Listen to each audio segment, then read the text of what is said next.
Hii ni Mkupa TV. Hakikisha unakuwa mtu wa kwanza kabisa kupata taarifa mbalimbali za kitaifa, kimataifa, burudani na michezo kwa kuwa mtu wa kwanza kusubscribe, kucomment, kushare pamoja na kulike Mkupa TV kwenye ukurasa wa YouTube. Solata Kiluma ni naibu mrajisi wa vyama vya ushirika, Tume ya Maendeleo ya Ushirika, divisheni ya uhamasishaji. Tuko hapa kwenye kijiji cha ushirika ambapo tunatarajia kuanza maonesho yetu kesho siku ya tarehe 1, na tunatarajia kuwa na waoneshaji kutoka kwenye vyama vya ushirika takribani 90. Na tutakuwa na vyama vya ushirika vya aina mbalimbali, vyama vya kilimo, vyama vya fedha, lakini pia vyama vya aina nyinginezo. Tutakuwa pia na wadau katika kijiji cha ushirika, tutakuwa na benki ya ushirika, tutakuwa na taasisi kama chuo cha ushirika Moshi, lakini pia tutakuwa na tunasema shirika la ukaguzi na usimamizi wa vyama vya ushirika kwa maana ya Coasco, lakini na wadau wengine mbalimbali wa maendeleo wakiwepo wadau wa bima. Katika kijiji cha ushirika wananchi tunawakaribisha sana wafike kwenye kijiji cha ushirika kwenye haya mabanda ambayo nimeyasema, na watajionea shughuli mbalimbali ambazo zinafanywa na wanaushirika, lakini sambamba na kujionea huduma hizo pamoja na bidhaa ambazo zinazalishwa na hivi vyama vya ushirika, lakini pia itakuwa fursa kwao kujifunza masuala muhimu yanayohusu ushirika. Siku ya tarehe 3 itakuwa ni siku maalum ya ushirika ambao tunatarajia kuwa na mgeni rasmi, Makamu wa Rais wa Jamhuri ya Muungano wa Tanzania. Atapata fursa ya kukutana na wanaushirika na atawasikia jinsi ambavyo wanafanya shughuli zao.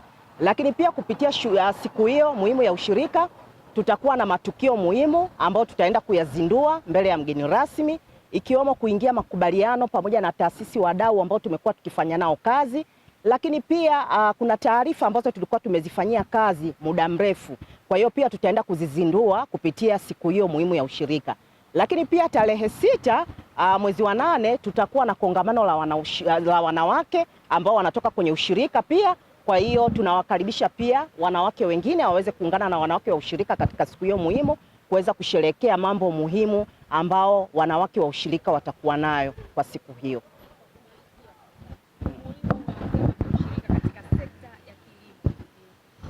Asante. Kwanza kabisa napenda kama nilivyosema pale awali, napenda kuhamasisha wananchi wafike wajifunze elimu kuhusu ushirika. Ushirika umekuwa una mchango mkubwa sana, kwanza kwa wanachama wenyewe mmoja mmoja, lakini pia na taifa kwa ujumla. Kama ambavyo tunafahamu kwa sasa, yale mazao makubwa yote ya kimkakati yanauzwa kupitia kwenye ushirika.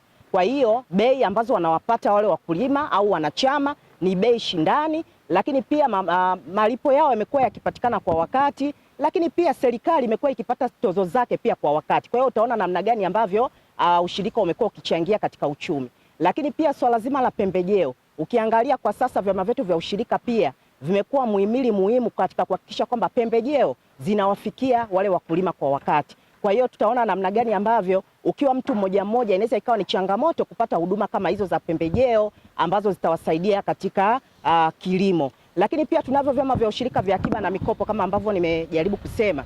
Kwa hiyo wanachama wanaweza kupata mikopo yao na wakaenda kuweka kwenye shughuli zao za kiuchumi. Lakini pia ushirika umekuwa ukichangia katika sekta nzima ya ajira. Kama tunavyojua pia kwa sasa hivi ajira imekuwa ni changamoto, lakini sisi kupitia vyama vyetu vya ushirika pia imekuwa ni mchango mkubwa kwa eneo la ajira. Na kwa kumalizia, vyama vya ushirika vimekuwa pia vikijali jamii, kwa sababu sisi kwa mujibu wa ushirika msingi namba 7 tunasisitiza kwamba ni lazima wanafanya kazi lakini pia wanaijali jamii. Kwa hiyo katika eneo la sekta ya afya, kwenye elimu, wamekuwa wakifanya hivyo kila mwaka kuhakikisha kwamba wanaunga juhudi za serikali katika masuala mazima ya jamii.